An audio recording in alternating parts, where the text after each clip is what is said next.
मामला माना गया जिसका राज से कोई लेना देना नहीं था। नेक्स्ट विषय वस्तु है धर्म को राज से पृथक रखने के कारण। हमारे देश में एक से अधिक मजहबों के अनुयायी साथ साथ रहते हैं। कुछ धार्मिक वर्ग बहुसंख्यक है जबकि कुछ अल्पसंख्यक। यदि ऐसे में बहुसंख्यक वर्ग धर्मनिरपेक्षता के आदर्श पर नहीं चलता तो इसके हाथ में सत्ता आ जाती है, तो वह संभव है कि वह राज्य के आर्थिक संसाधनों का प्रयोग निष्पक्ष रूप से नहीं कर सके। ऐसे में टकराव उत्पन्न हो सकती है। यह भी संभव है कि बहुसंख्यक वर्ग के लोग अल्पसंख्यकों के दिन प्रतिदिन के धार्मिक कार्यकलापों में भी हस्तक्षेप करें। बहुसंख्यकों का यह व्यवहार उन अधिकारों का उल्लंघन होगा जो एक लोकतांत्रिक समाज अपने प्रत्येक नागरिक को प्रदान करता है, चाहे वह किसी भी धर्म अनुयायी हो।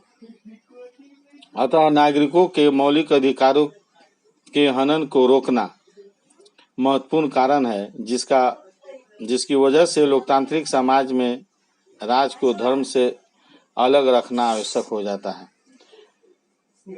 हमारा संविधान प्रत्येक नागरिक को इच्छा अनुसार किसी भी धर्म का पालन करने, उसका प्रचार करने का अधिकार प्रदान करता है। तो राज्य का कर्तव्य है कि निष्पक्ष होकर वह अपना काम करे, इसलिए राज्य को धर्म से पृथक रखना अति आवश्यक है। भारत के संदर्भ में धर्मनिरपेक्षता। भारतीय संविधान द्वारा यह सुनिश्चित किया गया है कि राज्य धर्मनिरपेक्ष रहेगा। मध्यकालीन भक्ति आंदोलन के सभी प्रयास विभिन्न संप्रदायों में मेल मिलाप पैदा करने पर केंद्रित था। प्राचीन काल में सम्राट अशोक ने धार्मिक सहिष्णुता का उपदेश दिया।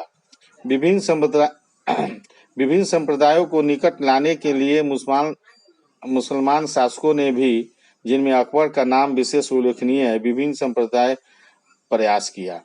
हमारे राष्ट्रीय नेताओं ने भी जाति, धर्म, भाषा के आधार पर बटी जनता को एकजुट करने का सफल प्रयास किया है। भारत के संविधान के अनुच्छेद 25 से 28 तक में भारत के एक धर्मनिरपेक्ष देश के रूप में परिभाषित किया गया है। हम अपने इन उद्देश्यों को तभी पूरा कर सकेंगे जब पहला, कोई भी धार्मिक समुदाय एवं अन्य धार्मिक समुदायों पर अपना